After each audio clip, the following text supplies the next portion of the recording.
Good day, future English teachers.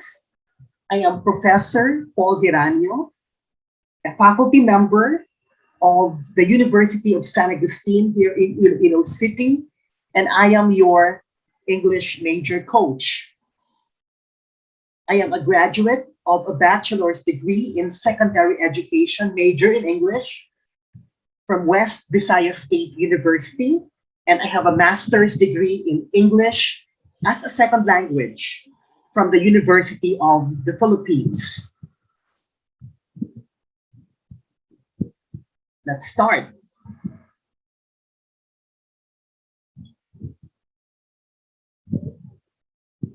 Question number one. We use the blank when we talk about changes happening now or around now. A, simple present tense. The form is I do something. B, present progressive tense or present continuous tense. The form is I am doing something. C, simple past tense. The form is I did something. And letter D, present perfect tense. The form is I have done something. Again, we use the blank when we talk about changes happening now or around now. A, simple present tense. B, present progressive tense or present continuous tense. Letter C, simple past tense. D, present perfect tense. Okay, the correct answer is letter B, present progressive tense. We use the present progressive tense when we talk about changes happening now or around now. Again, the form of letter A, simple present tense, is I do something. Present progressive tense is I am doing something. Simple past tense is I did something. And present perfect tense is I have done something. Correct answer is present progressive tense.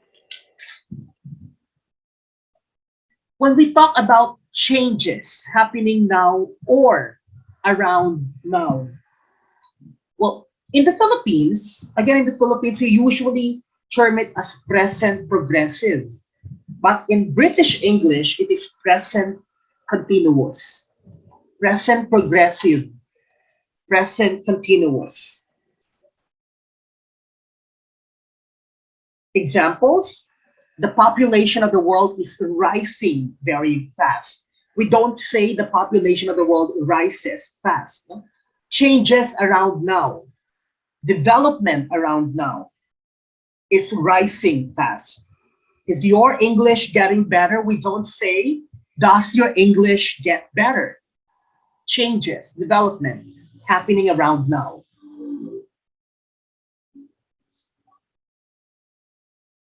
Question number two. Which of the following is used to describe objective reflection on the nature of language? Again, which of the following is used to describe objective reflection on the nature of language? A, psycholinguistic awareness. B, metalinguistic reasoning. C, morphological pragmatics.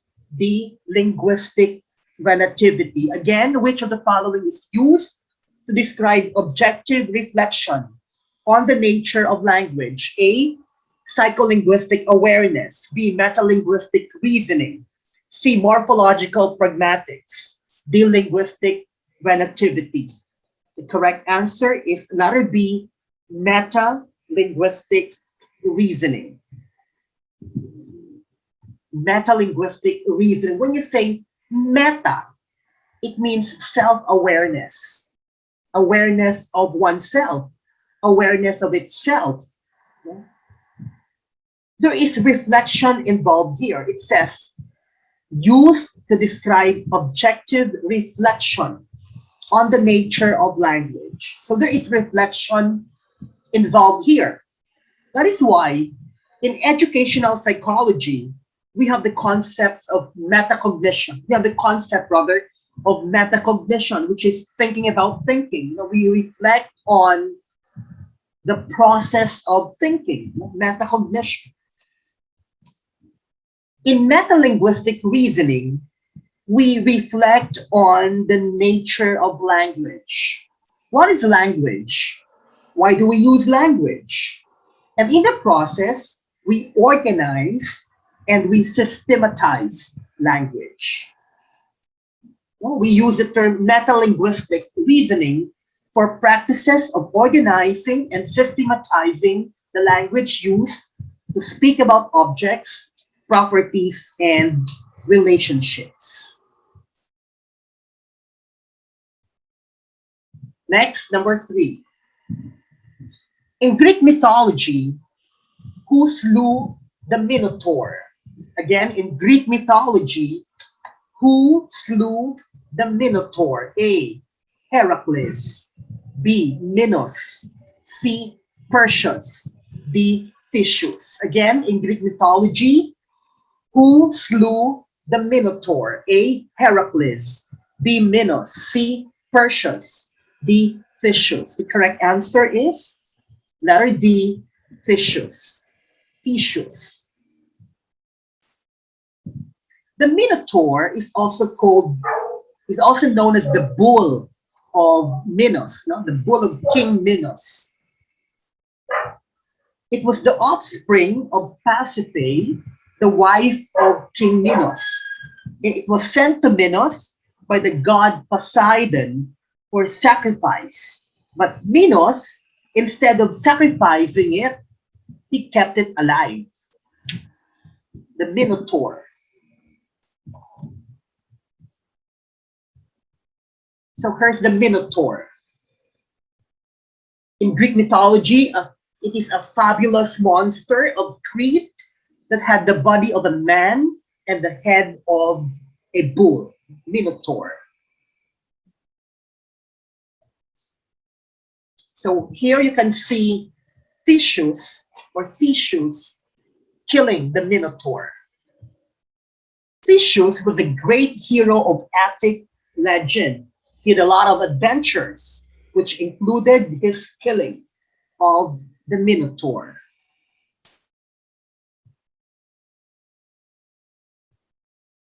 Number 4.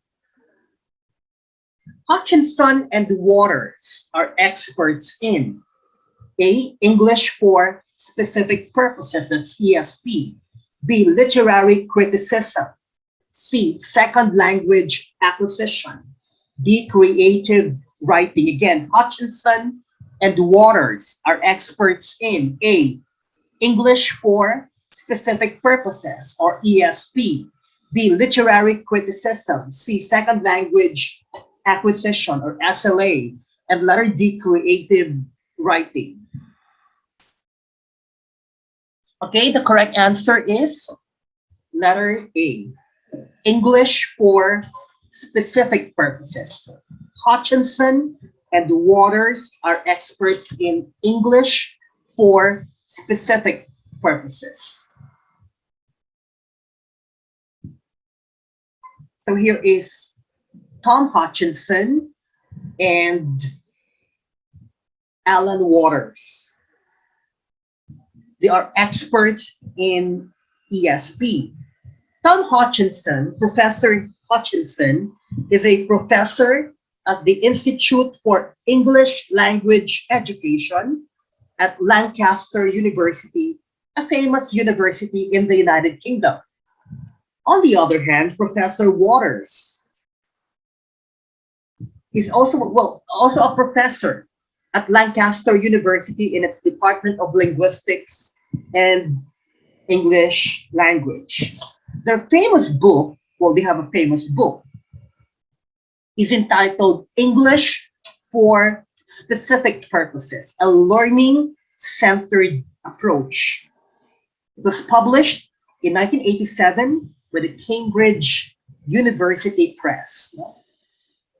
Professor Hutchinson and Professor Waters became famous because of their book entitled English for Specific Purposes, a learning-centered approach, published in 1987 by the Cambridge University Press.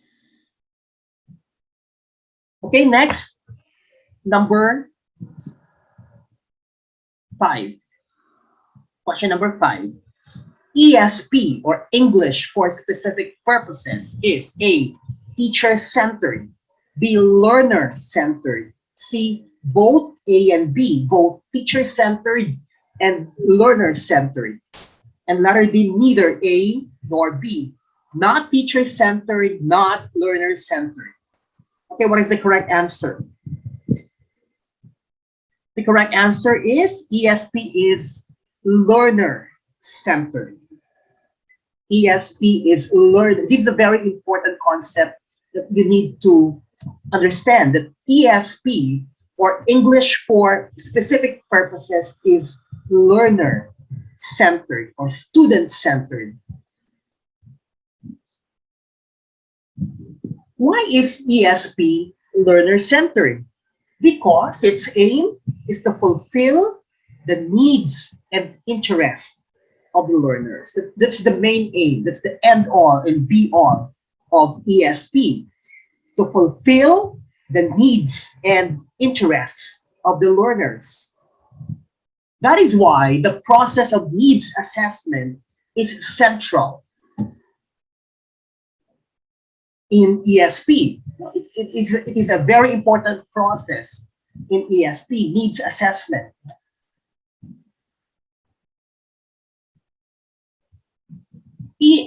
ESP, or English for specific purposes, is a learner-centered approach to teaching English as an additional language, which focuses on developing communicative competence in a specific discipline, such as academics, accounting, agrology, business, IT, or information technology, teaching, and engineering.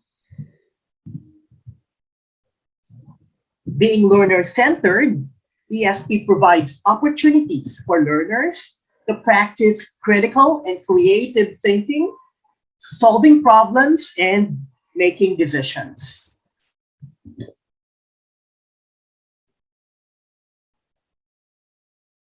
Next, number 6. Which of the following is the best definition of remedial English? A, instruction intended to correct bad habits in English. B, instruction intended to bring students up to the level they are supposed to have reached in order to carry out language tasks. C, any type of language instruction that makes students learn. D, all of these. E, none of these. Again, which of the following is the best definition of remedial English? A, instruction intended to correct bad habits in English. B, instruction intended to bring students up to the level they are supposed to have reached in order to carry out language tasks. C, any type of language instruction that makes students learn. D, all of these. E, none of these. The correct answer is letter B, instruction intended to bring students up to the level they are supposed to have reached in order to carry out language tasks. So letter B.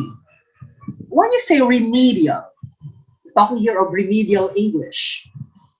When you say remedial, it refers to an activity that is intended to correct or improve something, especially skills.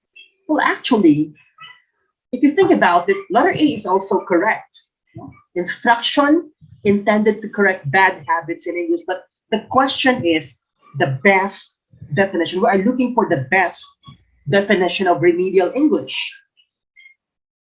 In remedial English, the goal here is, well, to make things better. All of the choices here are good definitions of remedial English, but we are looking for the best definition. So I think, and I believe, that the correct answer is B. Remedial English is the instruction intended to bring students up to the level they are supposed to have reached in order to carry out language tests. Let's see what the experts have to say about this. According to Professor Arthur King of Brigham Young University in Utah, by remedial English, I do mean instruction intended to correct bad habits,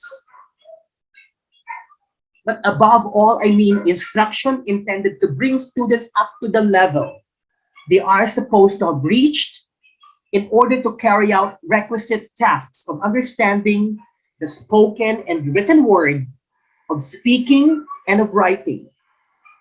The suppositions are not always explicit, but they are nearly always disappointed. That is according to an expert, no? Professor Arthur King of Brigham Young University, based in, well, located in Utah, in the United States.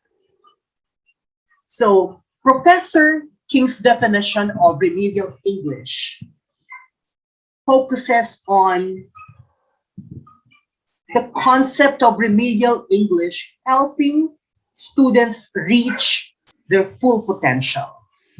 So this is the best definition of remedial English.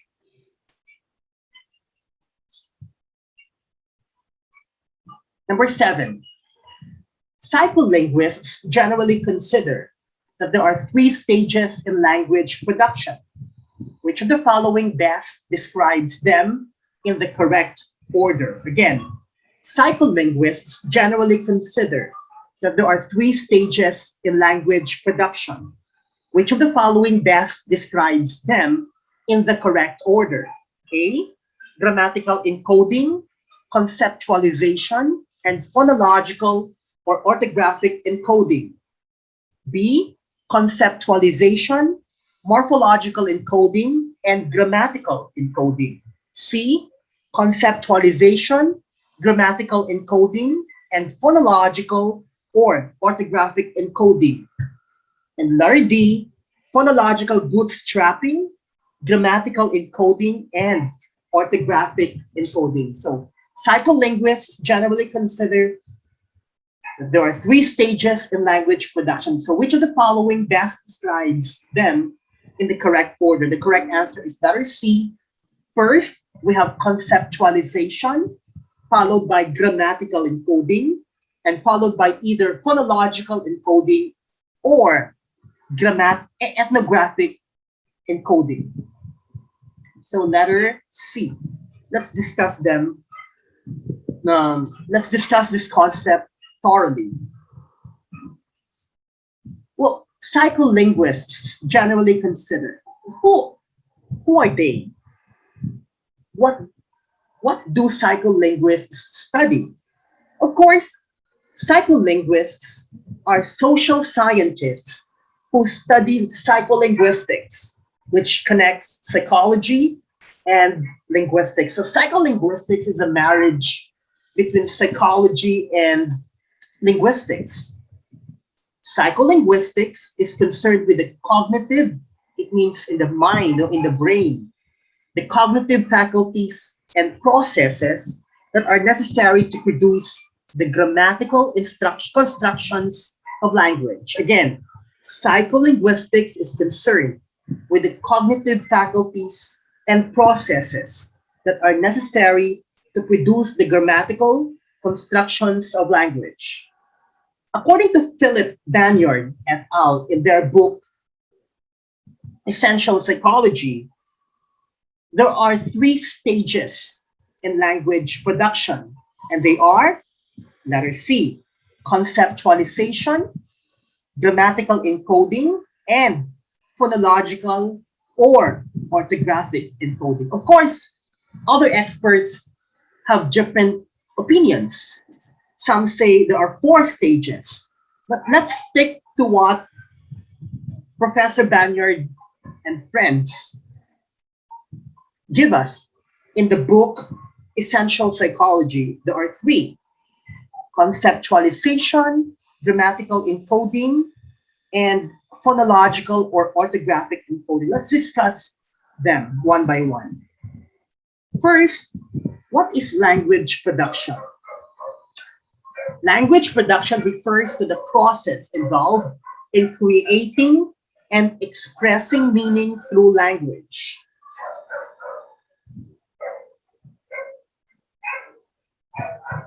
The first stage, according to Professor Banyard et al. Is conceptualization. This is the first step in language production. It means how to conceptualize the speech in our mind. We start thinking of ideas, concepts, thoughts. That is the first step in language production. We conceptualize. This is followed by the process of grammatical encoding. It has the task of selecting and retrieving the syntactic and lexical forms that can convey non-linguistic thoughts, and then determining the morphological forms and their constituent ordering in preparation for their phonological spell out and eventual externalization. This is grammatical encoding. So first we start to think of ideas, concepts, thoughts, then followed by grammatical encoding, which is we find and use correct grammar forms and structures for for our concepts and thoughts and ideas. That is grammatical encoding, and this is followed by either phonological encoding or orthographic encoding. When you say phonological encoding, it is the production of sounds used in spoken language. This is if the kind of language that we have is a spoken one, right? Oral communication. If it is written, then we undergo what we call orthographic encoding. Refers to methods and rules by which a language is written. Orthographic encoding. This includes the rules for spelling, syntax, punctuation, etc., that are agreed upon to make a written language a vehicle for clear and precise communication. That is orthographic encoding. For written language, for spoken language, it's phonological encoding. Orthography is a set of conventions for writing a language, including norms of spelling, hyphenation, capitalization, word breaks, etc. Next, number 8. Phrasal verbs are composed of ordinary verbs and A, particles, B, content words, C, special verbs, D, loan words. Again, phrasal verbs are composed of ordinary verbs and A, particles, B, content words, C, special verbs, D, loan words. The correct answer is particles. So phrasal verbs are composed of ordinary verbs plus particles, specifically prepositions. When you say particles, these are words that into the main parts of speech. For example, the word the word and, the word for. These are particles. And the phrasal verbs, the particles are usually prepositions. Verbs plus prepositions. For example, stand up. Your ordinary verb is stand and your particle is up. It is actually a preposition, stand up. Phrasal verbs make your language informal. So in formal English, that is written English, we do not encourage you to use phrasal verbs because it will give your document, for example, an informal tone. So phrasal verbs are basically used in spoken English, not in written English. So phrasal verbs make your language informal, and it is usually used in spoken English. Phrasal verbs are very common in English, especially in more informal contexts. Phrasal verbs are phrases that indicate actions. They are generally used in spoken English. Example, look for, which means to search. Now yes, let's go to number 9. Remedial language classes enable the child to gain A, positive impact, B, negative impact, C, both A and B, but both positive impact and negative impact, and letter D, neither A nor B. Again, remedial language classes enable the child to A, gain positive impact, B, negative impact, C, both A and B, D, neither A nor B. The correct answer is letter A, positive impact. Remedial language classes enable the child to gain positive impact.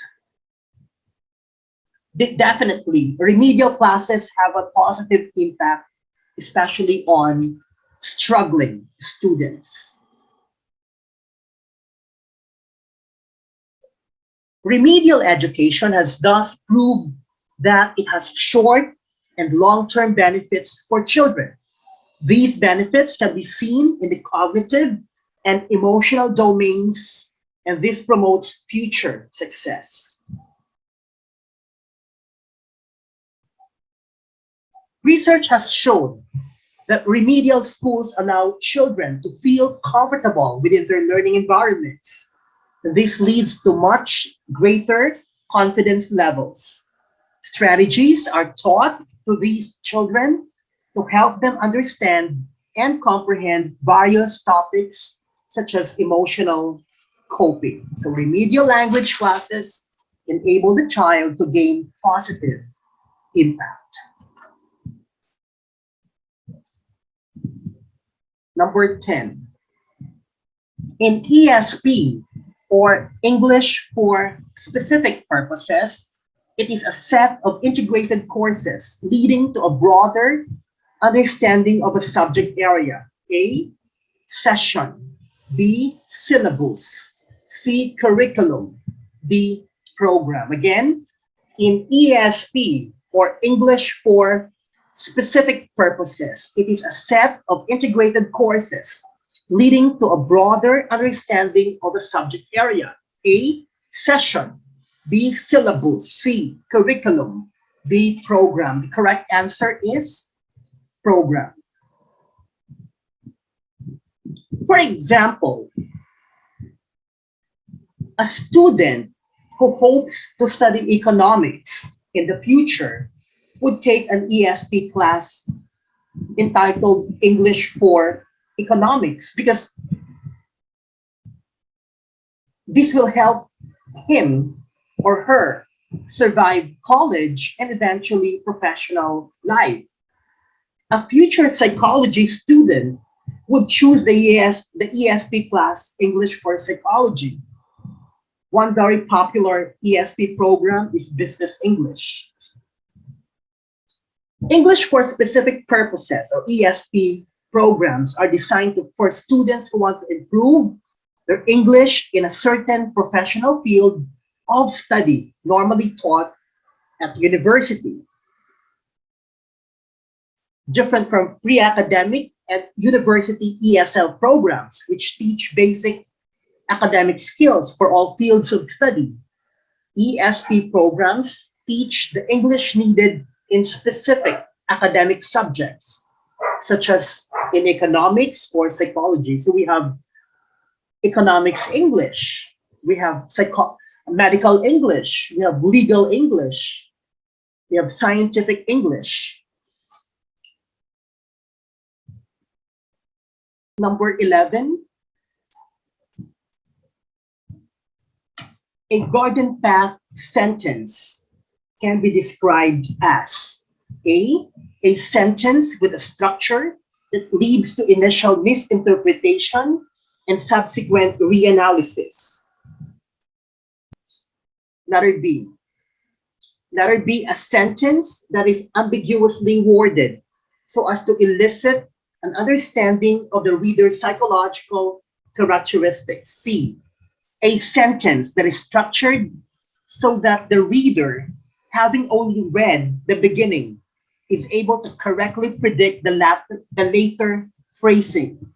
And letter D, a sentence that appears initially to have meaning, but that is, in fact, grammatically nonsensical. Again, a garden path sentence can be described as a sentence with a structure that leads to initial misinterpretation and subsequent reanalysis. B, a sentence that is ambiguously worded so as to elicit an understanding of the reader's psychological characteristics.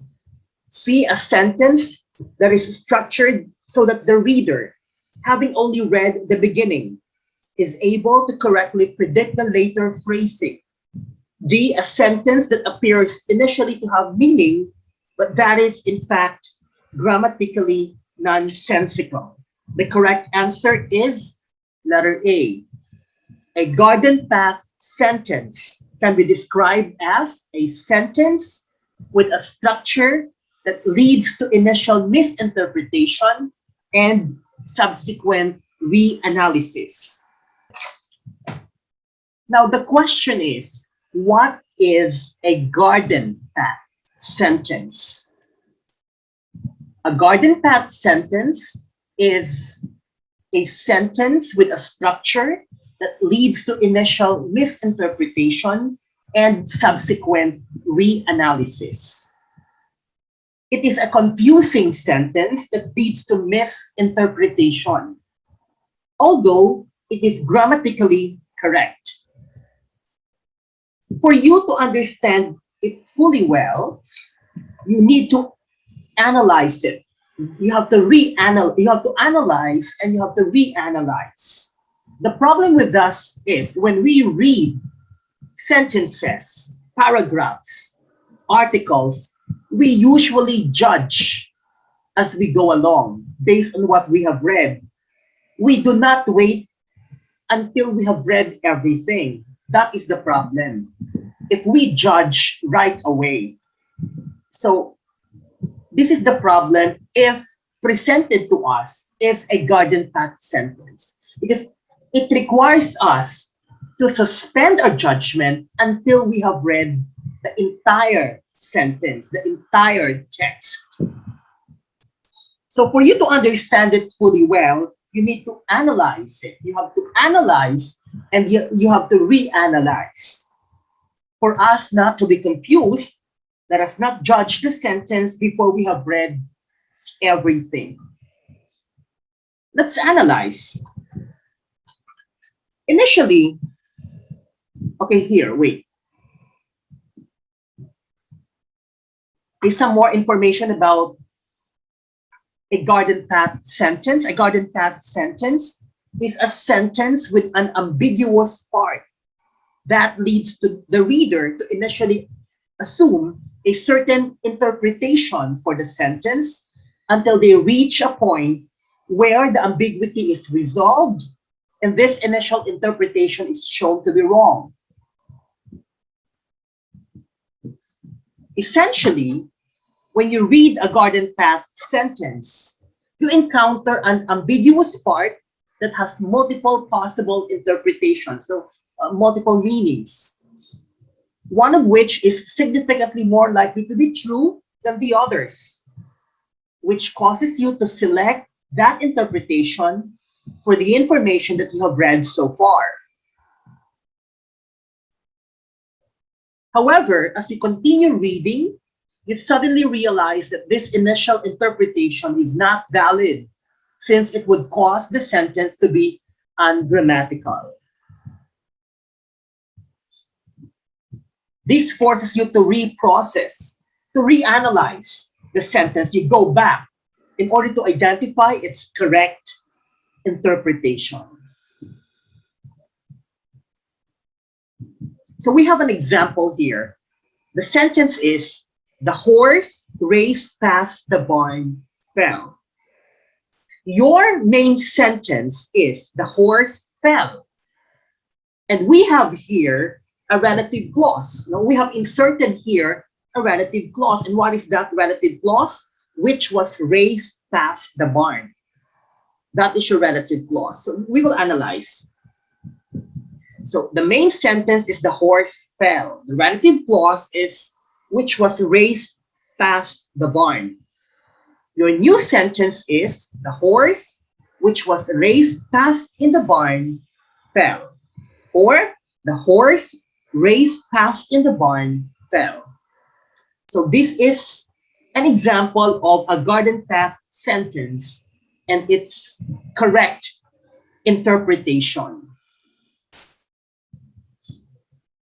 Question number 11, number 12. His blank basketball skills attracted scouts from major colleges. A, nascent. B, abstemious. C, tendentious. D, strident. A, his nascent basketball skills attracted scouts from major colleges. B, his abstemious basketball skills attracted scouts from major colleges. C, his tendentious basketball skills attracted scouts from major colleges. D, his strident basketball skills attracted scouts from major colleges. So which of these choices makes sense? Correct answer is letter A. His nascent basketball skills attracted scouts from major colleges.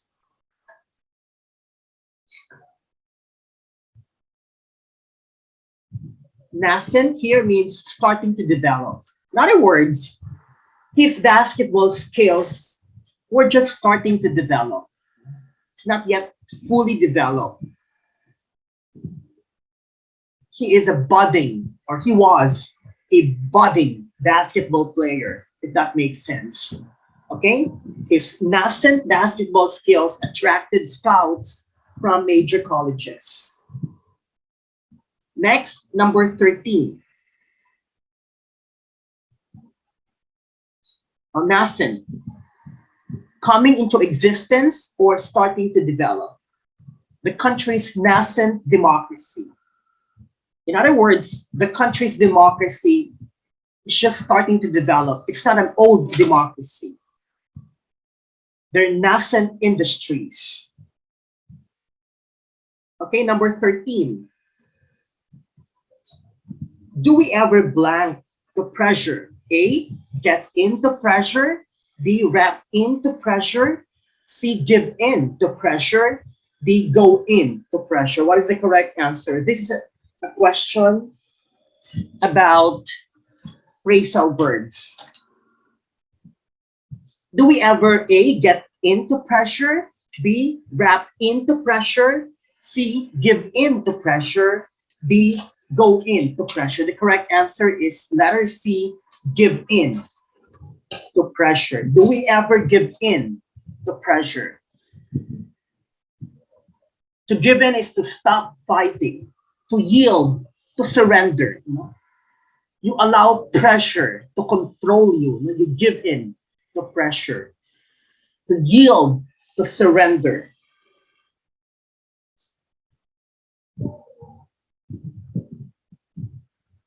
To give in is to finally agree to what someone wants after refusing for a period of time.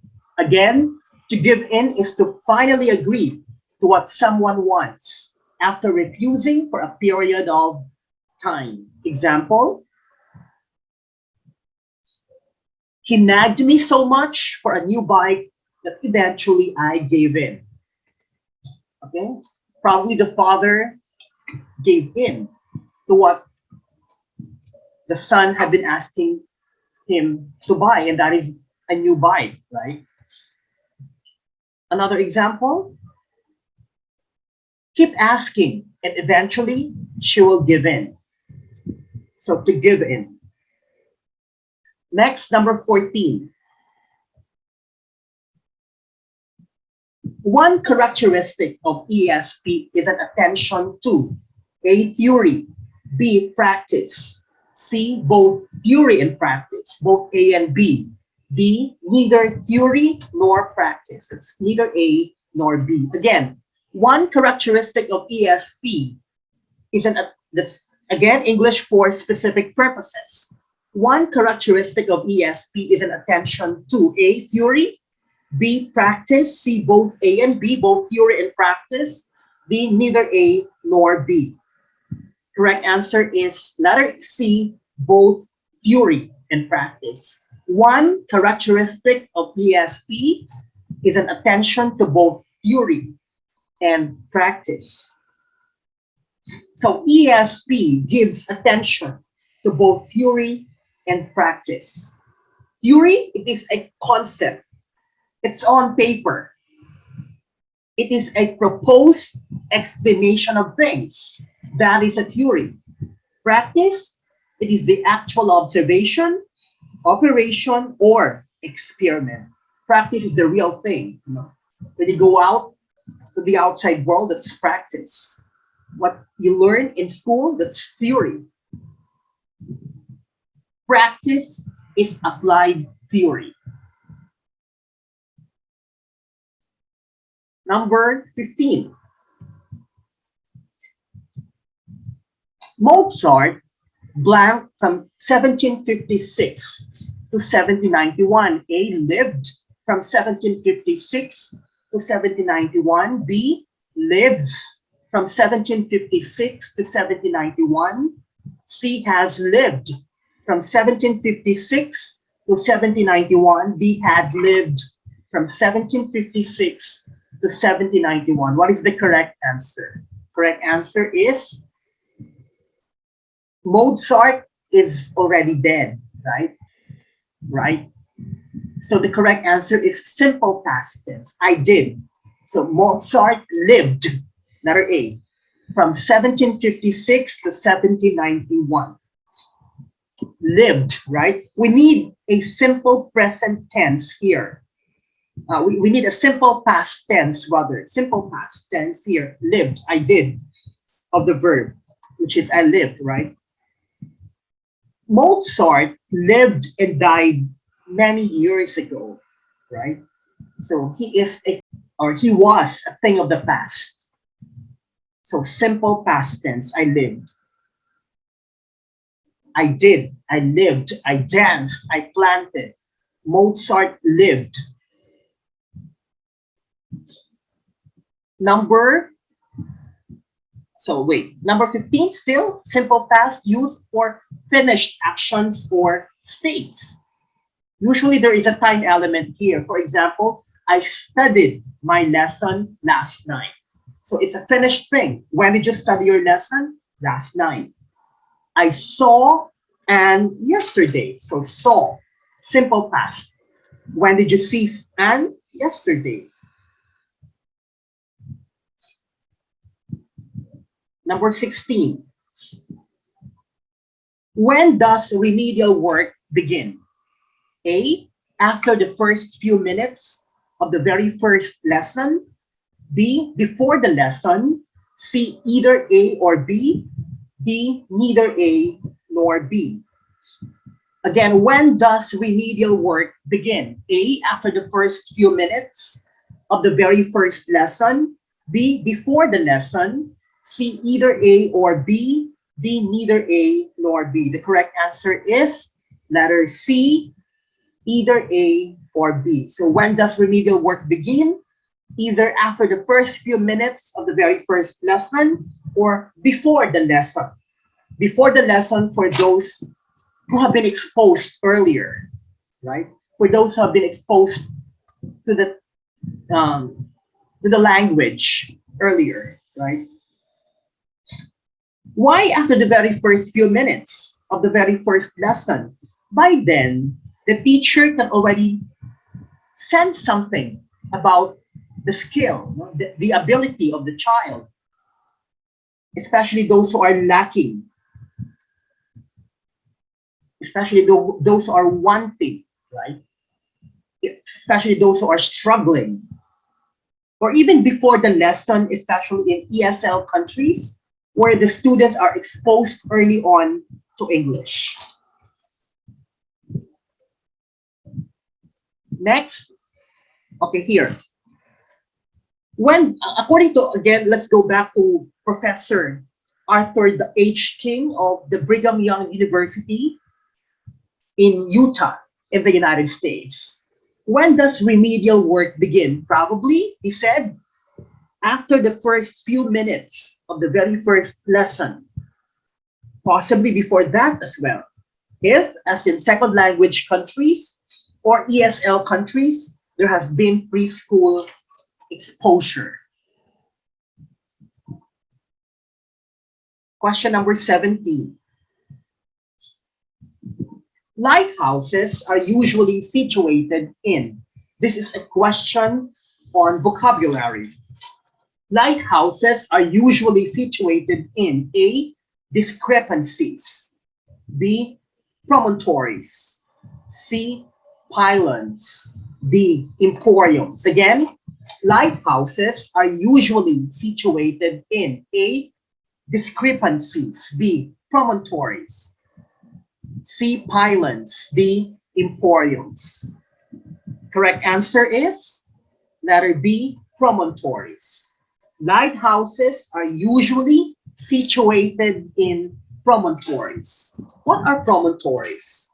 What is a promontory?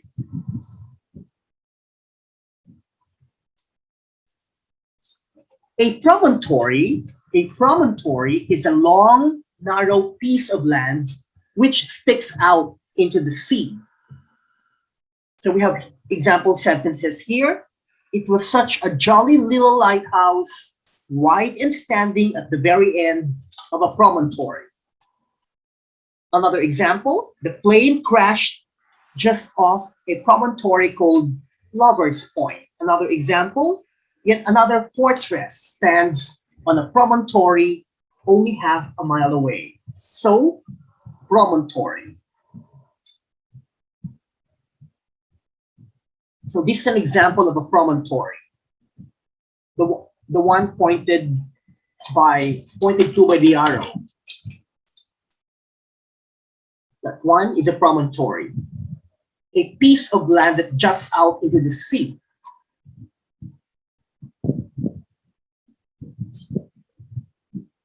Number 18.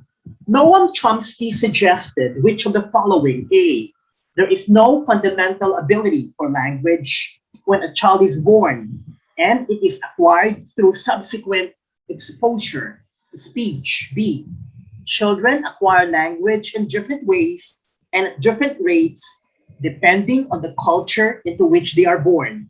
C, there is an innate human ability to acquire language. And letter D, children learn language as a product of positive reinforcement. We already have an answer here. Okay, again, Noam Chomsky suggested which of the following? Letter C, there is an innate human ability to acquire language. So language acquisition is easy for humans because according to Chomsky, there is an innate human ability to acquire language. Noam Chomsky, of course, we know him. We love Chomsky, is the father of linguistics, the innateness theory of language, the innateness hypothesis. Knowledge of language is inborn.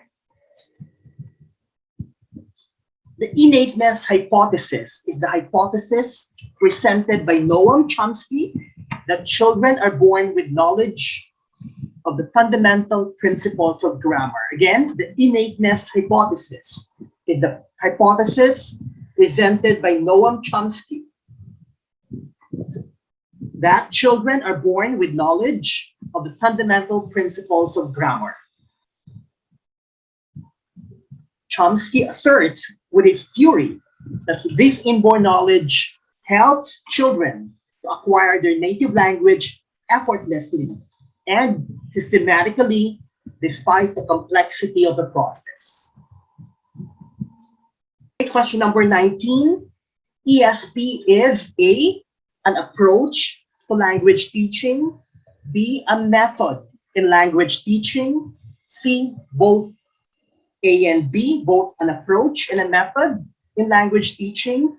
C, neither A nor B, not an approach, not a method. Okay, the correct answer is an approach. ESP is an approach to language teaching. ESP is an approach. That is basic. Approach here refers to a way of dealing with language. It is not a process, which is a method. ESP is a way of dealing with language teaching. It is not a process of language teaching. It is an approach. Hutchinson and Waters, our experts on ESP, state that ESP is an approach to language teaching in which all decisions as to content and method are based on the learner's reason for learning.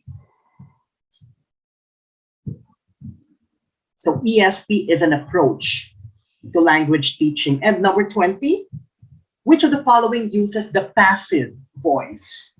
Passive voice. A, he built this house in 1930.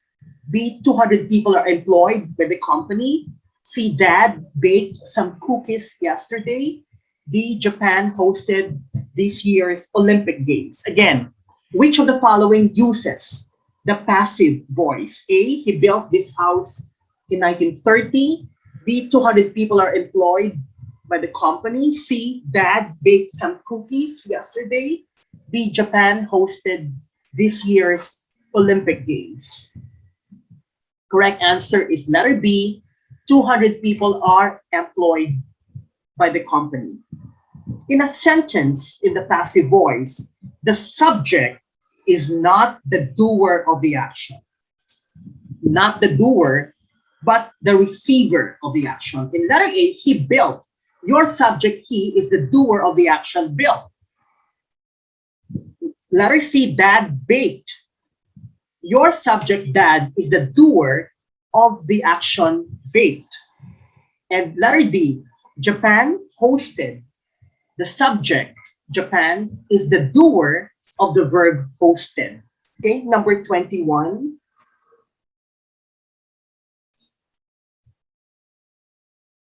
When you organize or perform something for other people's entertainment, such as a play or a concert, you, A, put it on, B, show it off, C, take it off, D, figure it out. Again, when you organize or perform something for other people's entertainment, such as a play or a concert, you, A, you put it on, B, you show it off, C, you take it off, D, you figure it out. Okay, the correct answer is letter A, you put it on. When you organize or perform something for other people's entertainment, such as a play or a concert, you put it on. To put on is to organize an event. So we have our sentence here. Every year, the city carolers put on a wonderful show in front of City Hall.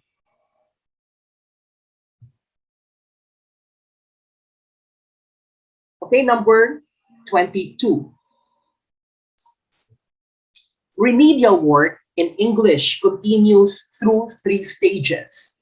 What are they? Again, remedial work in English continues through 3 stages. What are they? A, initial, middle, and final stages. B, primary, secondary, and tertiary stages. C, low, middle, and high stages. D, ordinary, normal, and special stages. Okay, the correct answer is letter B, primary, secondary, and tertiary stages. Remedial work in English continues through 3 stages, and these stages are the primary stage, the secondary stage, and the tertiary stage. So these are the three stages of remediation. And these stages coincide with the different levels of education. We have elementary, we have secondary or high school, and we have tertiary or college.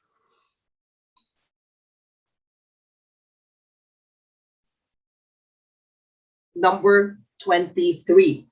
It is a rule or principle that is generally considered to be true. Again, it is a rule or principle that is generally considered to be true. A, providence. B, asperity. C, credence. D, action. Again, it is a rule or principle that is generally considered to be true. A, providence. B, asperity. C, credence. D, action. Okay, the correct answer is letter D, action. Action is a rule or principle that is generally considered to be true. And an action is usually accepted as, as something that is true by everybody.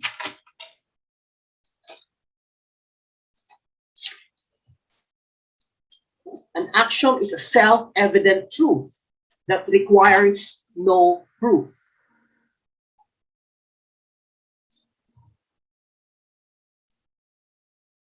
Example sentence: it is a widely held action that government should not negotiate with terrorists.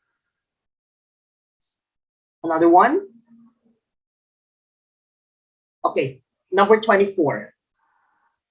The linguistic relativity hypothesis proposes that A, some or all of the differences in the way we think and perceive the world arise from differences in the structure of the language we speak. Letter B, some languages are more efficient than others in the representation of the nature of reality. C, understanding and perception of the world are fundamental and not related to the nature of the language we speak. And letter D, it is not possible to translate directly from one language into another, and some reinterpretation is always necessary. Again, the linguistic relativity hypothesis proposes that A, some or all of the differences in the way we think and perceive the world arise from differences in the structure of the language we speak. Letter B, some languages are more efficient than others in the representation of the nature of reality. Letter C, understanding and perception of the world are fundamental and not related to the nature of the language we speak. Letter D, it is not possible to translate directly from one language into another, and some reinterpretation is always necessary. The correct answer is letter A. The linguistic relativity hypothesis proposes that some or all of the differences in the way we think and perceive the world arise from differences in the structure of the language we speak. So the concept involved here is linguistic relativity. What is the concept of linguistic relativity?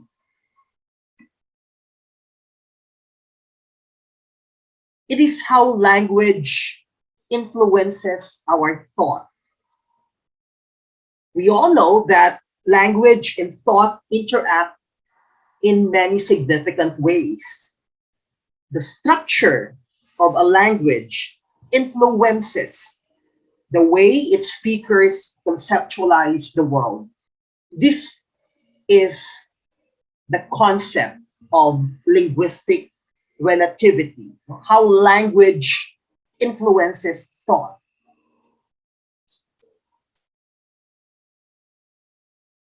Linguistic relativity, the particular language we speak influences the way we think about reality.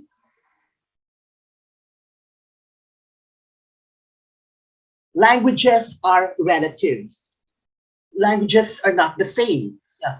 They vary in their expression of concepts. The way um, Filipinos express certain concepts is different from the way the Japanese people express the same concept in their own native language. So this is the concept of linguistic relativity. Languages are relative. They vary in their expression of concepts. So the linguistic relativity hypothesis proposes that some or all of the differences in the way we think and perceive the world arise from differences in the structure of the language we speak. Now let's go to number 25. If his dogs do not blank our lawn, I am going to call the dog catcher. A, track down. B, stay off. C, hold up. D, count on.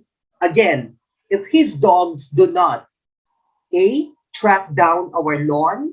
B, stay off our lawn. C, hold up our lawn. D, count on our lawn. I am going to call the dog catcher. The correct answer is stay off. If his dogs do not stay off our lawn, I am going to call the dog catcher. To stay off is to avoid. So we say, let's stay off the subject of politics. No, let's not talk about politics. Let's refrain from talking about politics. To stay off is to avoid. So if his dogs do not stay off our lawn, I am going to call the dog catcher.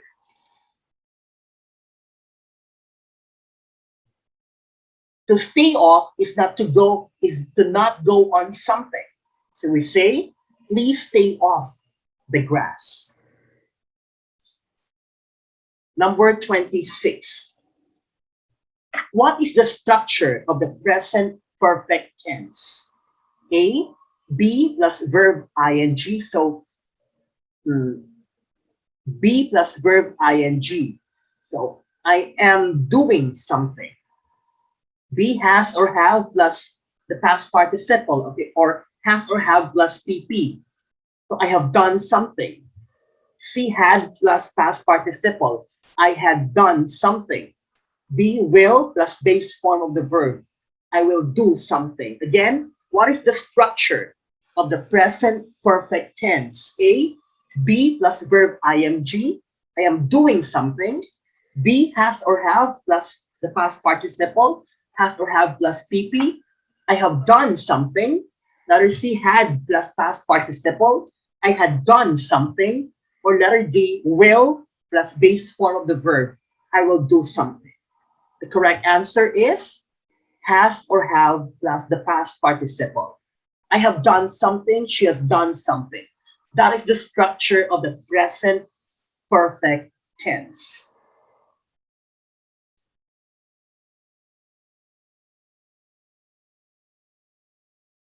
The present perfect tense. I have done something. I have watered the plants. I have studied my lessons. In other words, in the present perfect tense,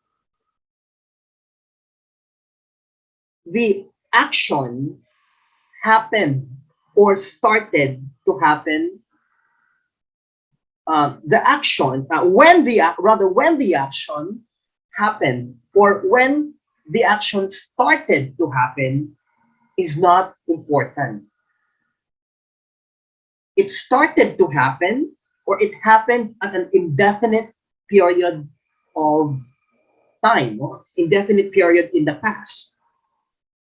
That is the present perfect tense. When you say, I have studied my lesson, it's done, but the time is not important. It has its effect now. Its effect now is that I am confident to take the test. So I have studied my lesson.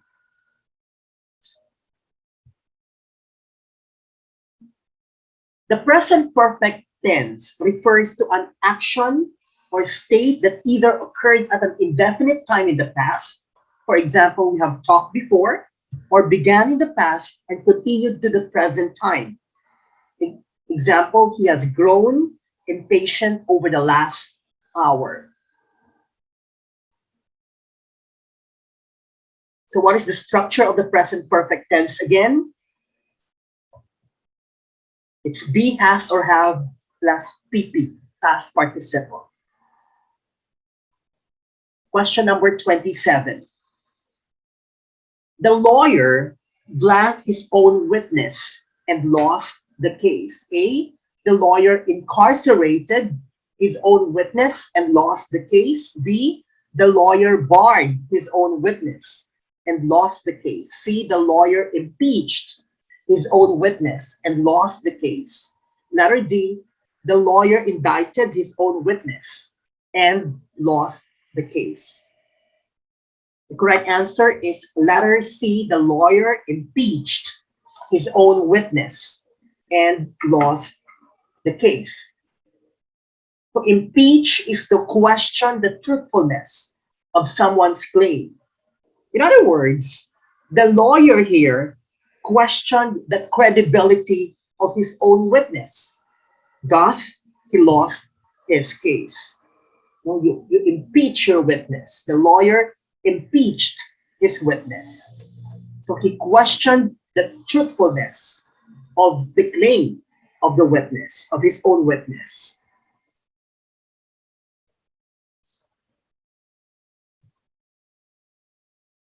Okay, number 28. ESP targets the blank of learners. A, the current needs of learners. B, the future needs of learners. C, both A and B. Letter D, neither A nor B. So there is already an answer here. The ESP, or English for specific purposes, targets both the current needs and the future needs of learners.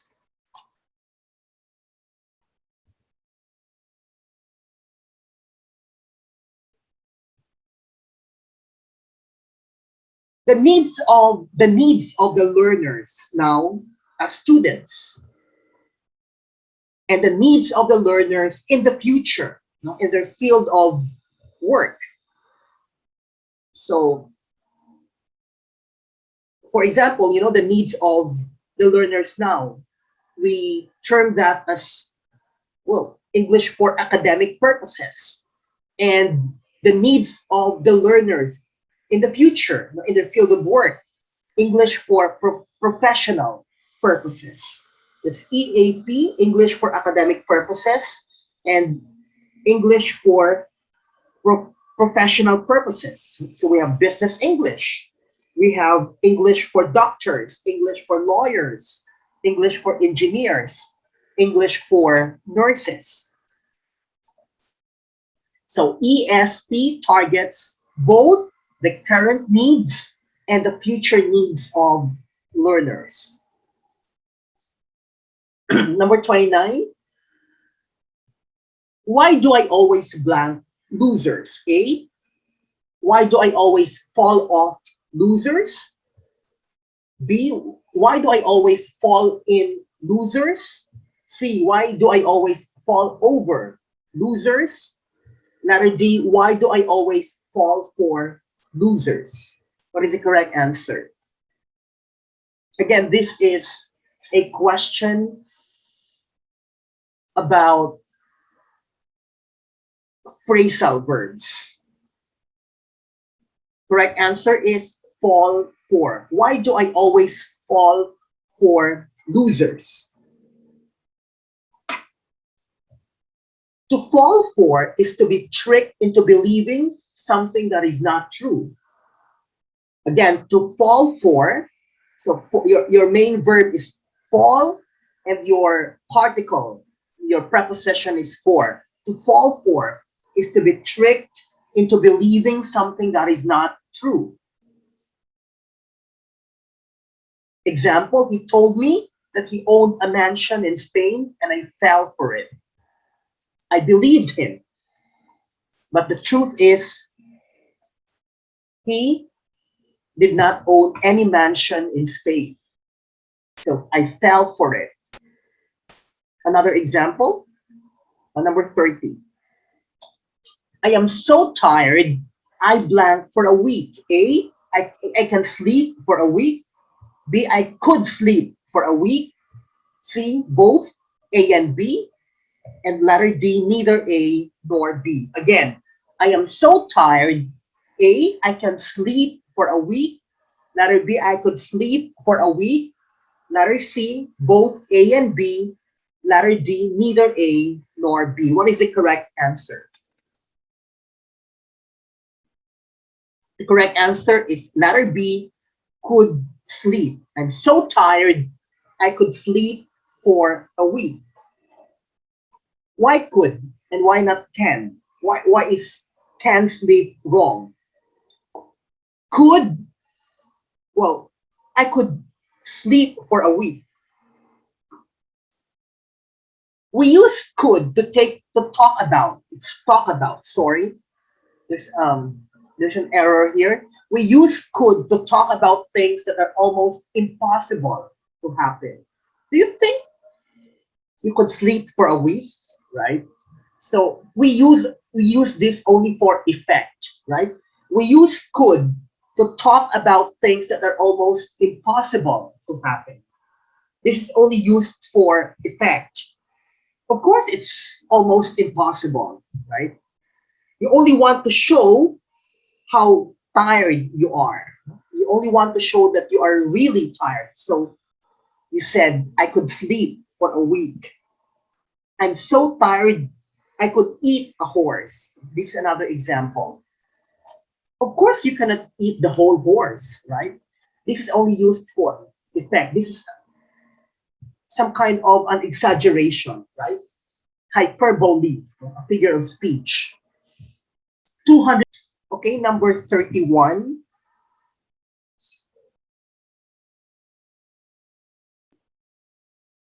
According to the Simple View of Reading by Hoover and Goff, 1990, what are the two dissociable components that must be mastered to acquire literacy? Again, according to the Simple View of Reading by Hoover and Goff, 1990, what are the two dissociable components that must be mastered to acquire literacy? A, phonological awareness and fluency. B, sight, vocabulary, and pattern recognition. C, decoding and language comprehension. D, prosody and phonological comprehension. Correct answer is letter C, decoding and language comprehension. According to the Simple View of Reading by Hoover and Goff, 1990, the two dissociable components that must be mastered to acquire literacy are decoding and language comprehension.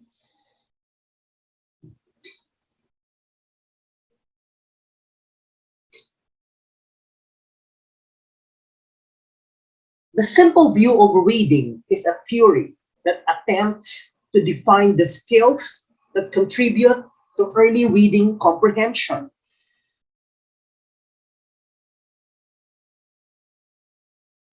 According to the original theory, an individual's reading comprehension is the product of her decoding or his decoding skill and language comprehension. That's according to Goff and Tunworth, 1986.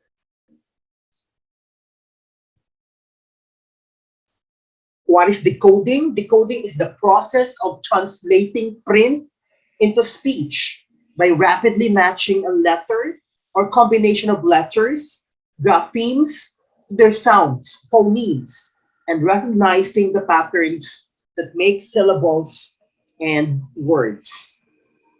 That's decoding. There is an area in the brain that deals with language processing and does this automatically. That's the simple view of reading.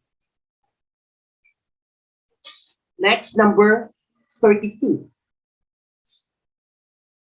To blank is to attract someone. A, to beguile. B, to imbibe. C, to resuscitate. D, to conjure. Conjure. Again, to blank is to attract someone. A, to beguile. B, to imbibe. C, to resuscitate. D, to conjure. The correct answer is beguile. To beguile is to attract someone.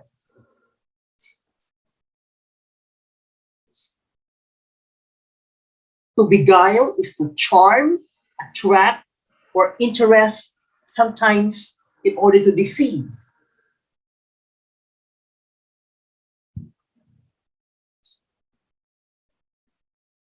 Example, she was beguiled by his smooth talk. Again, she was beguiled by his smooth talk. So beguile here has a negative connotation. Your intention is to deceive. You want to charm someone, you want to attract someone because you want to deceive him or her. That's beguile, to beguile.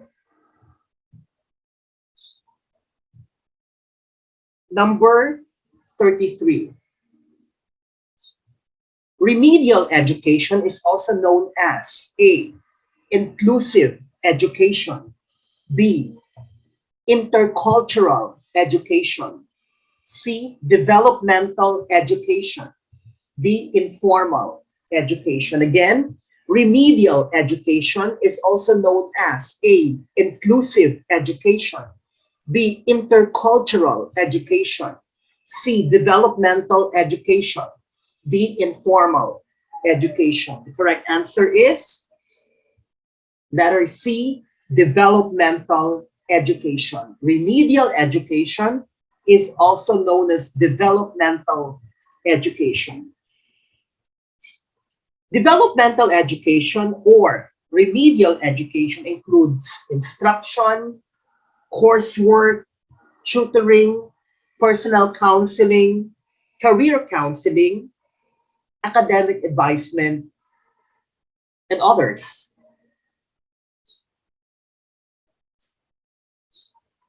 Developmental education is a comprehensive, research-based framework. Developmental education empowers underprepared learners. That's why remedial, right? Remedial education empowers underprepared learners to achieve intellectual, social, and emotional growth.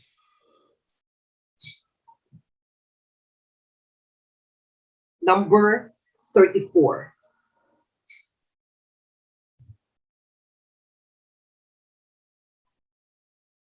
Sarah filed for divorce after she had caught George A, cheating her, B, cheating with her, C, cheating on her, letter D, cheating in her. Again, Sarah filed for divorce after she had caught George A, cheating her, B, cheating with her, C, cheating on her, D, cheating in her.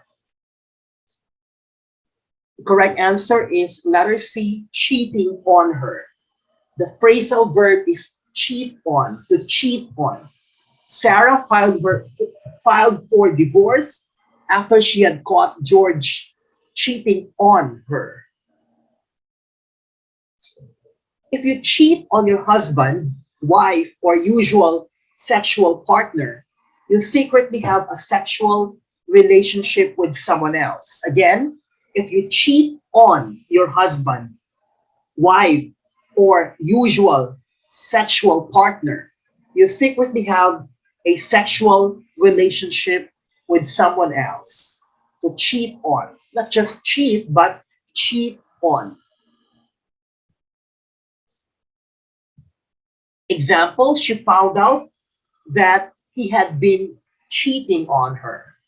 She found out that he had been cheating on her. To cheat on. Number 35. The effect of poor language instruction is A.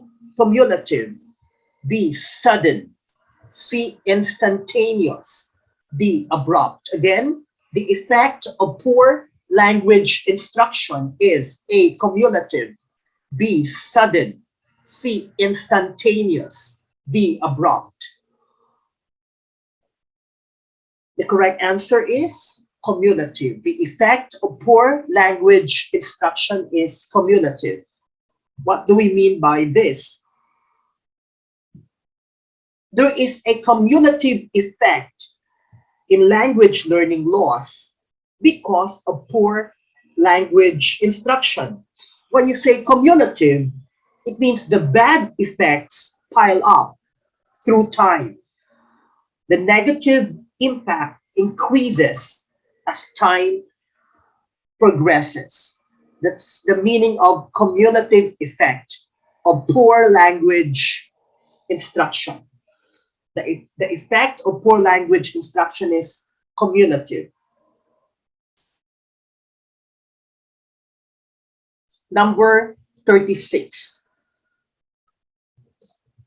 We use the subjunctive after the following verbs except one. Which is it?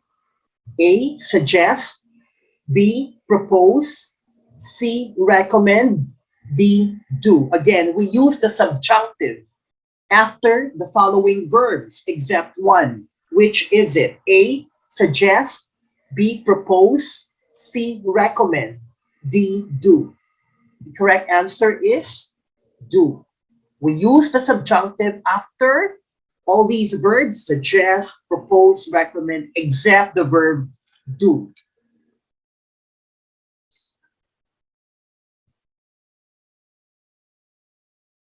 The English subjunctive is a special, relatively rare verb form that expresses something desired or imagined. Again, the English subjunctive is a special, relatively rare verb form that expresses something desired or imagined. That's the subjunctive form of the verb.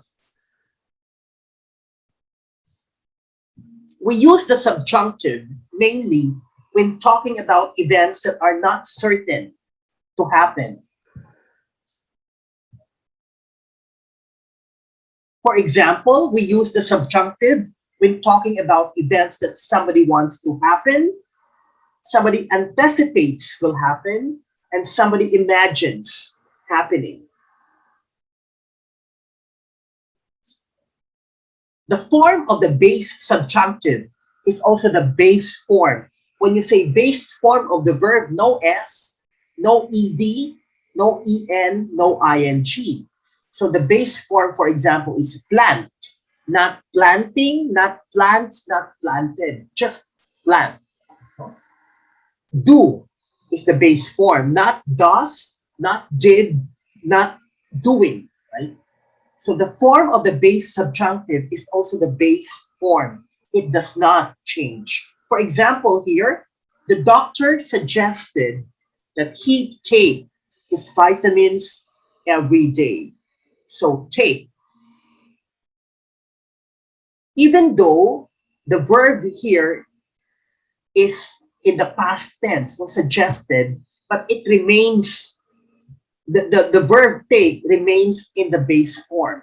Take, not took, right? We don't say the doctor suggested that he took his vitamins every day. Again, the form of the base subjunctive does not change, whether in the present or in the past, whether it's singular or plural. He, we don't say takes, no? Because the usual rule says, if it's he, the verb should have, if the subject is he or she or it, no? Singular subject, the verb should have S. He takes, she takes, it takes. But in this case, it remains in the base form. It does not change. So the doctor suggested that he take his vitamins every day. If a politician is disliked, he or she is likely to be burned in A. Effigy, B. Temerity, C. Naivety, D. Prodigy. Again, if a politician is disliked, he or she is likely to be burned in. The correct answer is effigy. Effigy.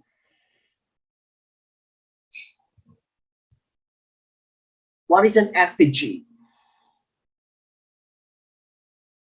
It is a statue of a famous person, a roughly made, usually ugly model of someone you dislike, a threat to burn the president in effigy.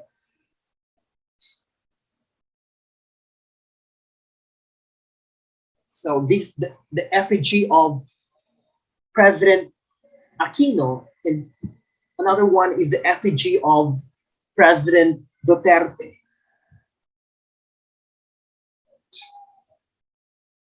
Number 38.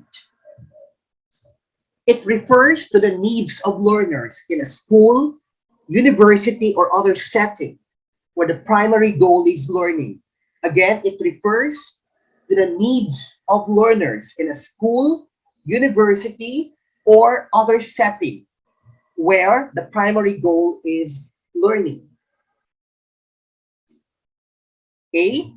Occupational needs. B. Academic needs. C. Motivational needs. D. Professional needs. Correct answer is academic needs. It refers to the needs of learners in a school, university, or other setting where the primary goal is learning. Academic needs.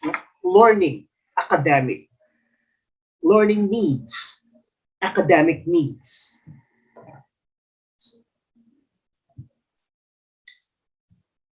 Academic needs include feeling important and secure in the learning environment, understanding learning goals, having time to integrate learning, understanding the learning process, and receiving feedback.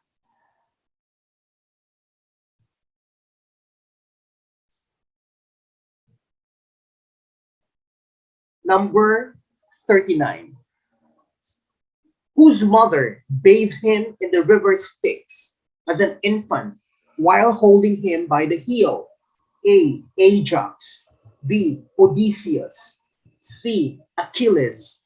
D. Diomedes. Again, whose mother bathed him in the river Styx as an infant while holding him by the heel? A. Ajax. B. Odysseus. C. Achilles. D. Diomedes. Correct answer is letter C, Achilles. So the mother of Achilles bathed him in the river Styx as an infant while holding him by the heel. So Achilles was invulnerable in all of his body except for one heel.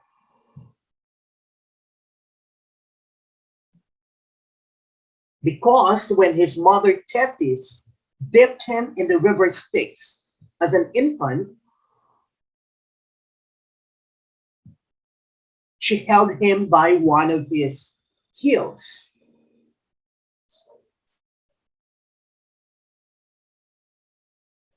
According to these legends, the term Achilles' heel has come to mean a point of weakness, especially in someone or something with an otherwise strong constitution. It's your weakest point. Your Achilles heel is your weakest point. Mathematics is my Achilles heel.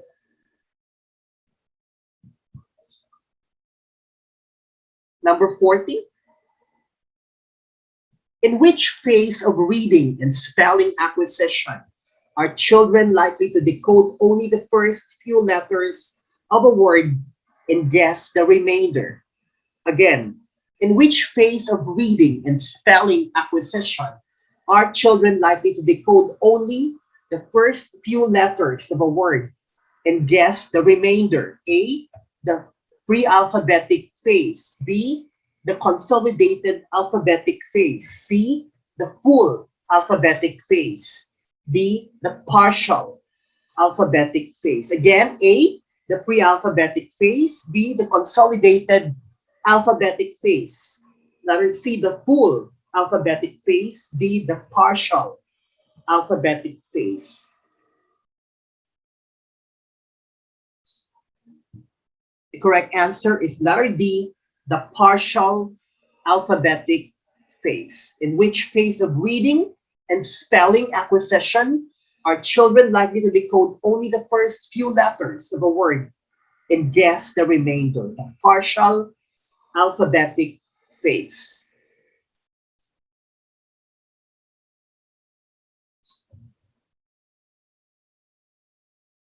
So these are the phases of reading.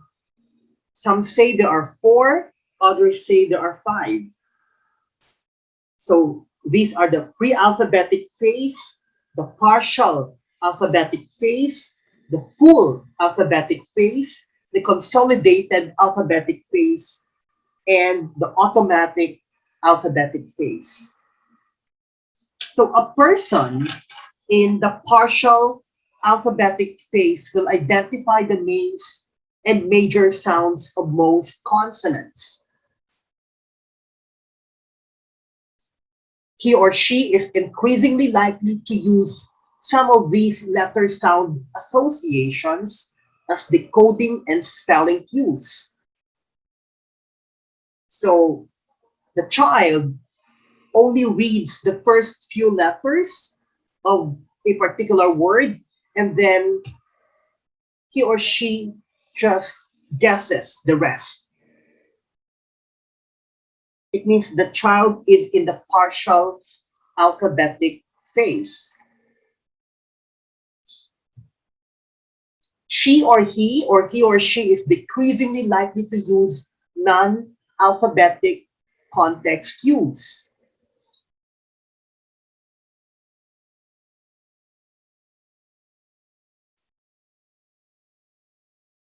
Okay, number 41.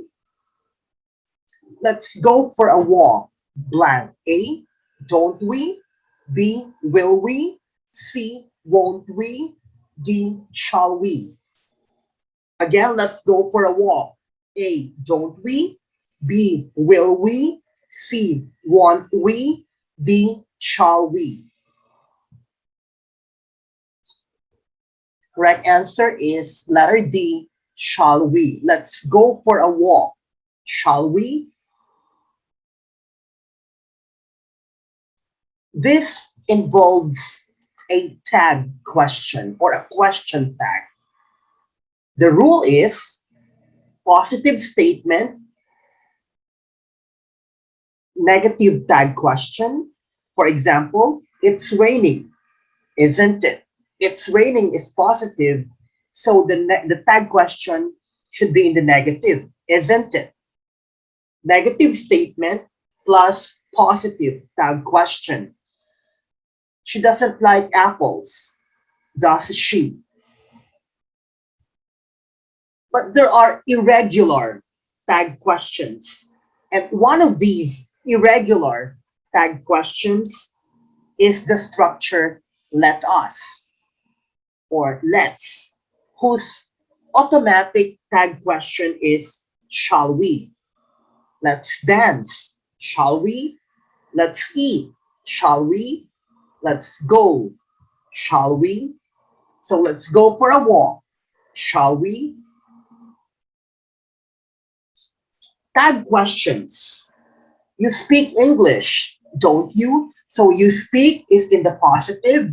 So the tag question should be in the negative. Don't you? Let's reverse. You don't speak English, do you? So you don't speak English is negative. So the tag question should be in the positive. Do you? You don't speak English, do you? So a tag question is a special construction in English. It is a statement followed by a mini question. We use tag questions to ask for confirmation. They mean something like, is that right? It's raining, isn't it? Is that right? Or do you agree? They are very common in English. So tag questions or question tags. So the basic structure of a tag question, as I have already mentioned, is positive statement, negative tag. Snow is white, isn't it? Negative statement, positive tag. You don't like me, do you?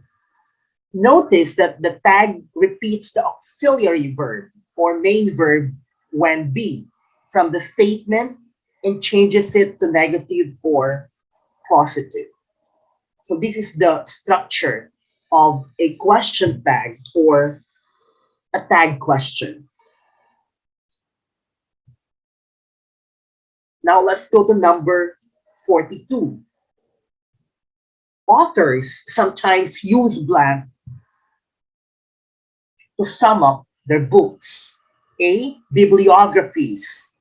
B. Epilogues. C. Blurbs. D. Captions. Again, authors sometimes use blank to sum up their books. A. Bibliographies. B. Epilogues. C. Blurbs. D. Captions. The correct answer is epilogues. Authors sometimes use epilogues to sum up their books. What is an epilogue?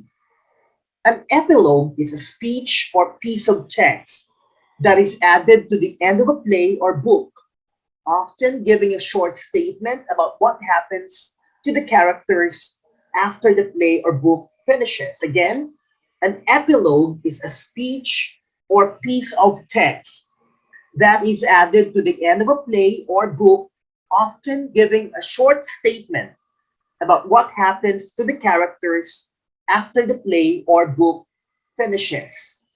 So it is put towards the end of a book or play. It is a supplementary element in a literary work.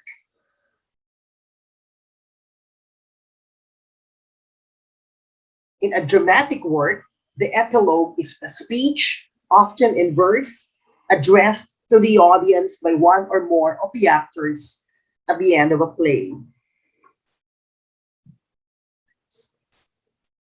Number 43. When you make preparations for something in the future, you A. Plan it, B. Plan for it, C. Plan with it, D. Plan on it.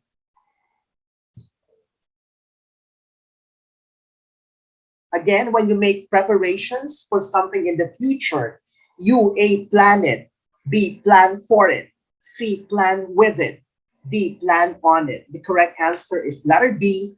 Plan for it. When you make preparations for something in the future, you plan for it. To plan for something is to make necessary arrangements or preparations for something before it happens. For example, it just feels like they didn't plan for it. Okay? To plan for. It just feels like they didn't plan for this wedding very carefully, you know. So plan for. Another example, we have been planning for a trip across Europe for months now. We've been planning for a trip across Europe for months now. So to plan for is to make preparations for something in the future. Number 44.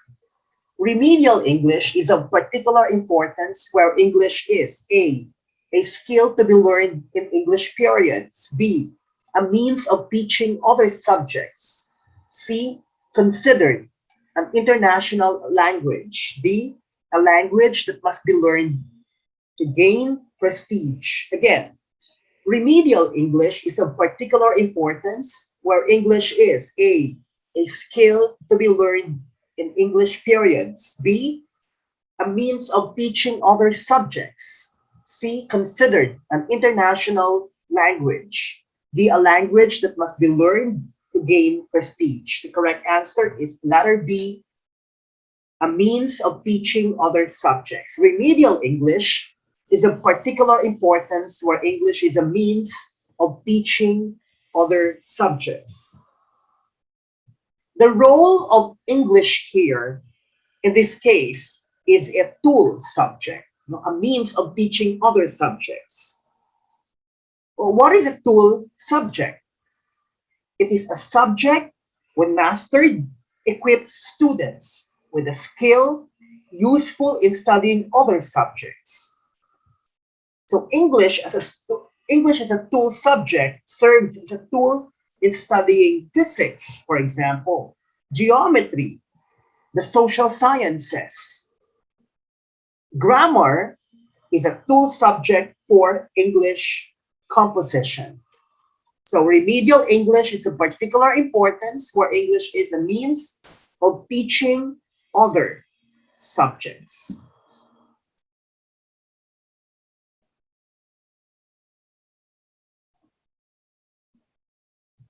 Number 45.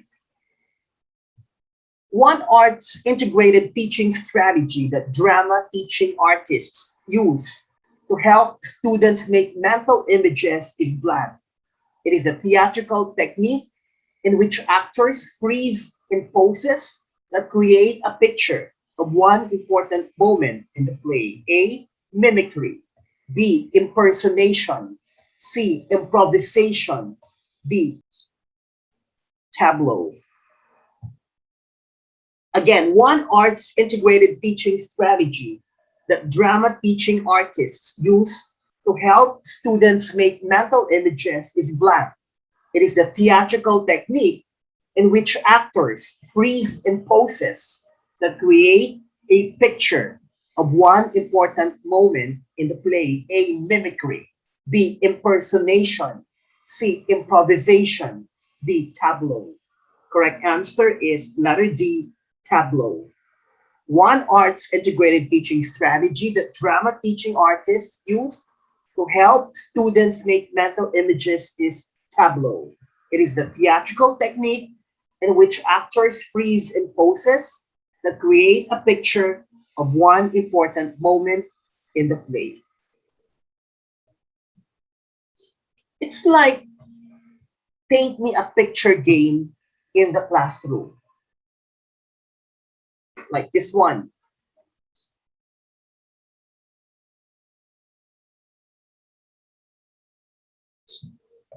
Sometimes in the theater or in the theater, the curtain rises and all the actors on stage are frozen in poses that create a compelling stage picture, like this one.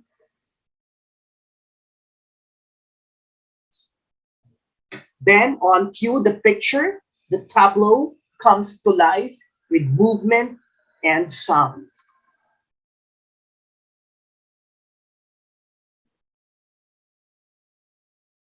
Okay, number 46. Do you sometimes blank in class? A, come off. B, run into. C, doze off. D, fill up to. Again, do you sometimes A, come off in class? B, run into in class? C, doze off in class? D, fill up to in class? The correct answer is doze off. Do you sometimes doze off in class?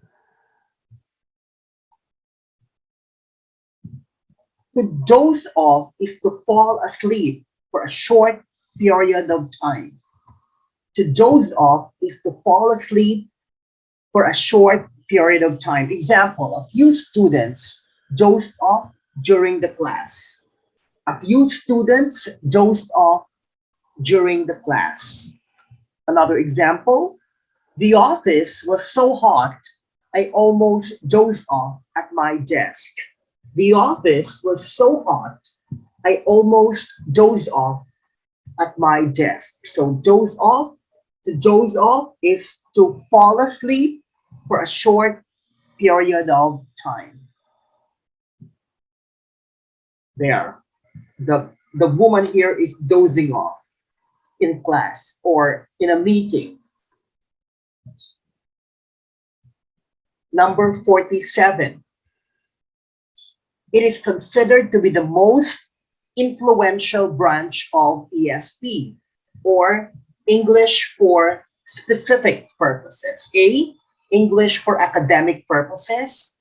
B, English for professional purposes. C, both A and B.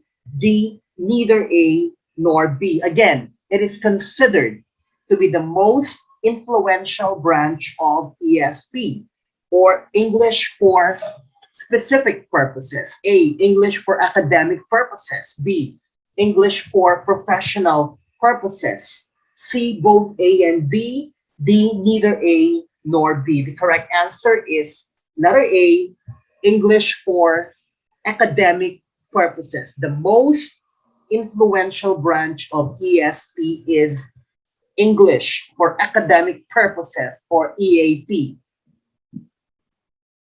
or simply academic English. EAP, or academic English, is one of the subjects in the senior high school in the K to 12 curriculum. I teach this subject at the University of San Agustin Senior High School. Why senior high school? Why is the subject offered in the senior high? Because it prepares students for college. English for academic purposes. English for academic purposes. What is academic English? EAP is concerned with those communication skills in English which are required for study purposes in formal education systems. That's the definition given by the ETIC 1975. English for academic purposes, or EAP, commonly known as academic English, entails training students, usually in a higher education setting, to use language appropriately for study. It is one of the most common forms of English for specific purposes, or ESP.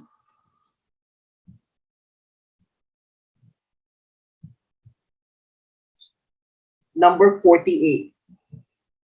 Developmental dyslexia is best described as a difficulty with reading and writing, which is the result of a lack of access to education. B, a syndrome with a complex neurological basis, which affects a range of different areas of cognition.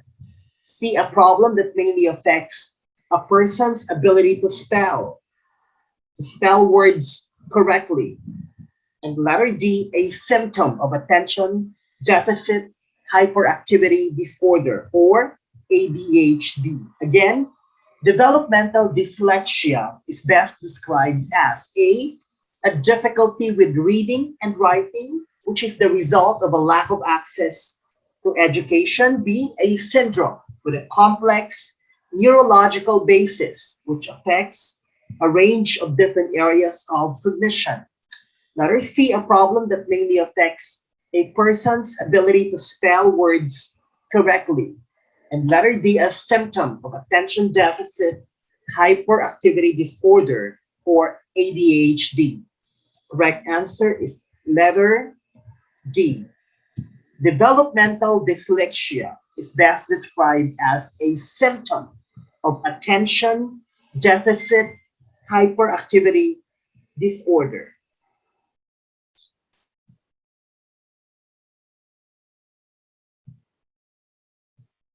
Dyslexia is a brain-based specific learning disability, or LD, learning disability. It affects a person's language ability, making it difficult to learn to read, spell, decode, and recognize words.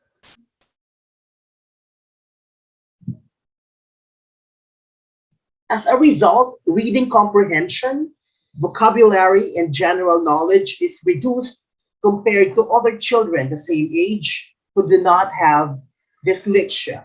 Dyslexia.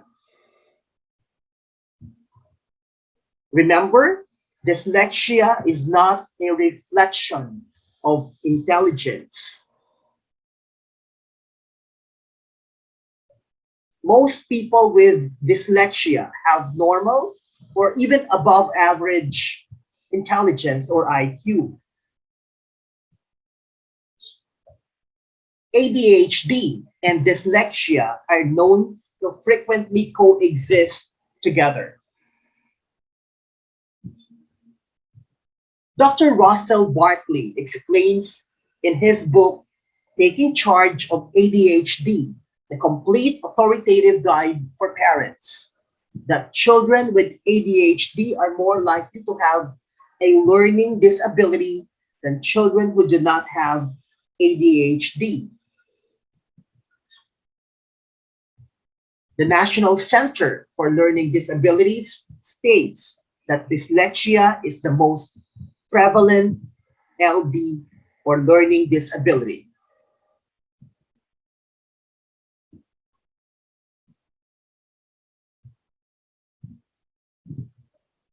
So developmental dyslexia is best described as a symptom of attention deficit hyperactivity disorder. Dyslexia is Dyslexia and developmental dyslexia are the same conditions. Usually, when someone says dyslexia, he is referring to developmental dyslexia, a kind of dyslexia that is inherited because we have two kinds of dyslexia, developmental dyslexia, and the other one is acquired dyslexia.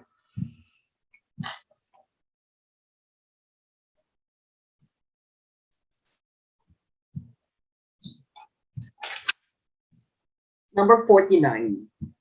The gap between syllabus and achievement is greatest at the point when the student leaves A, preschool for primary education, B, elementary for secondary education, C, secondary for tertiary education, D, tertiary for postgraduate education.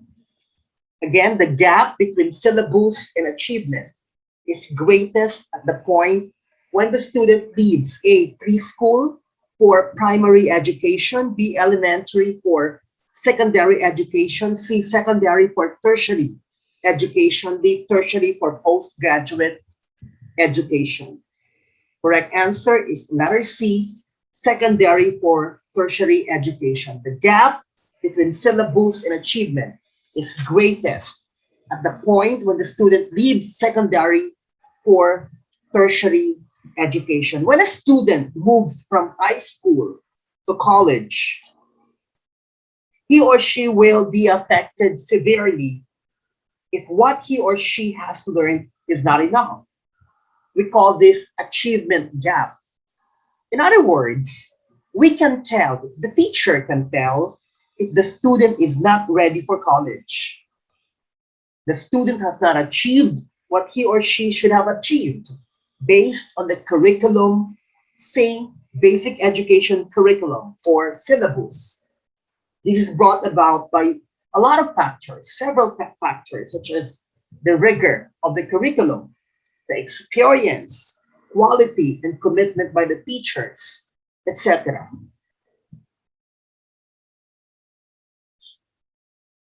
Number 50.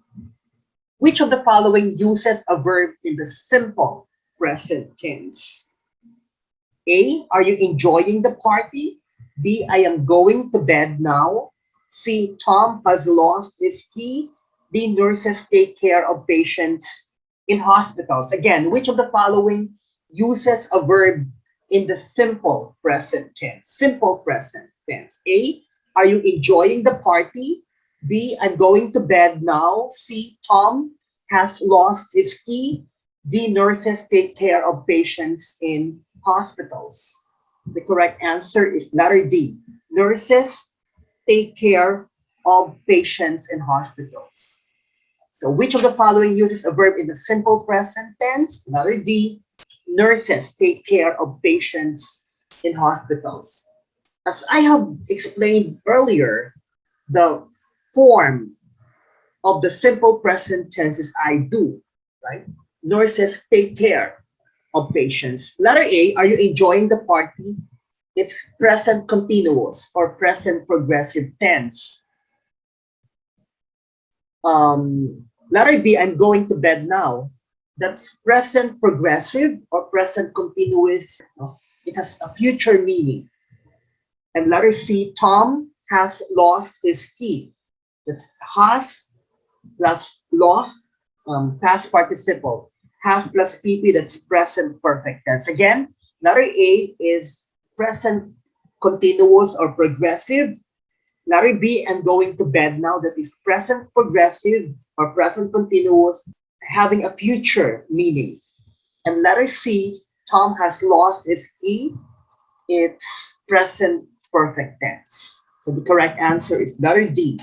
Nurses take care of patients in hospitals. The simple present tense is used to describe habits, things that you do regularly, unchanging situations, general truths, and fixed arrangements. When you say general truths, scientific truths, for example, the sun rises in the east and sets in the west. The earth revolves around the sun. These are general truths and fixed arrangements. The bus, the movie opens at 9 o'clock. That is a fixed arrangement. Again, the simple present tense is used to describe habits, unchanging situations, general truths, and fixed arrangements. The form is I do, you do, we do, they do, he does, she does, and it does. Example, the sun rises in the east. So some more examples of sentences having sentences in the present tense. My son lives in London. I do form. She plays basketball. He goes to football every day. He loves to play basketball. Does he go to school? It usually rains every day here, so on and so forth. Present, simple present tense. So thank you. Thanks for watching and see you in the next set. Another 50 set. Good day, everyone.